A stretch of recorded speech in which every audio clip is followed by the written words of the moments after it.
I told this story before, and I've named names. I've said it before. Oh, yeah. Steven Seagal, he was one. Oh, I have a Steven Seagal story. You too. Did he have an audition at his house for a movie? I did have an audition at his house for a movie. You one of the rooms? Oh my God, yes. Did he try to give you a massage and say, I can fix your neck? Oh my God. I was like, oh my God. Oh my God, Claudia. Shayna's some of my best actors. He flew me when I was like 18 years old from New York to LA and like did that whole thing. Yeah, and then like gave me and told me he was like like a sensei. Yes, and he like could fix your back. Yes, he could fix my back and give me acupuncture and he was like, you should take off your top and lay on the bed. And I was just like, no. He closed the shade and he's like, are you shy? I'm like, yes, he closed it. And I could hear his kids playing like in the background. So I thought like, not the pitter patter of kids in the background. Yeah. He tries to molest you. Like really crazy. I can't believe you have that story. It was an audition. The first time I went, it was totally legit. Like there was a bunch of people. It pisses me off, Claudia, so much because this is where it's like so disgusting. Mm-hmm. Like you're just with someone's dreams. Yeah. You're like with someone's hopes. Like actresses and models have been and trusted someone who is like an established person in Los Angeles. You would never think, especially being invited like, to like their home, their kids are in the background. That's crazy with the kids. The kids weren't there when I was there. So he was telling, so the first time I went. He brought me into a room and he was like, I'll give you acupuncture. So I was like, okay. He was like, take off your top, lay on the bed. I did. He did do like a couple acupuncture things. And then he was like, okay, I'm just going to give you a massage now.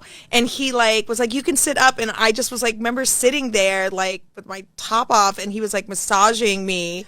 And I just was like, this is and you were 18? I was like 18, yeah. Oh my and God. I was so incredibly uncomfortable. And I was like, well, when are we going to read for this a part in your movie? And then he just gave me like some fake, script or something that had nothing to do and with anything that he never planned on. And then no obviously, job, of course there's no job. And then I just like ended up flying back home, like just feeling like that's so mean because it's disgusting. It's so disgusting. How many girls went further thinking that this is what everybody else does? I got the first time the audition was real.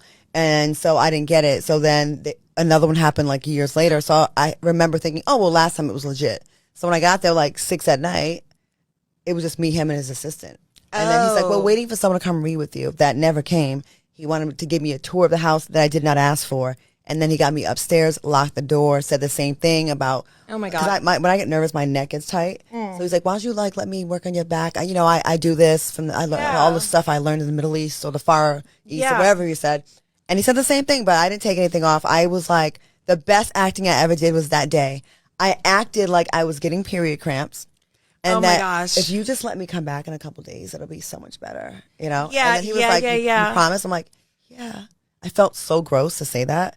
And then he finally unlocked the door and like, he's walking me down the stairs. I could feel him right behind me. And I'm like counting the steps, like 5 more steps, like to get to the front door. I got my car. I locked it and I just bawled crying, called the person that set up the interview. And I'm like, you set me up. Like there's no way you did not set me up.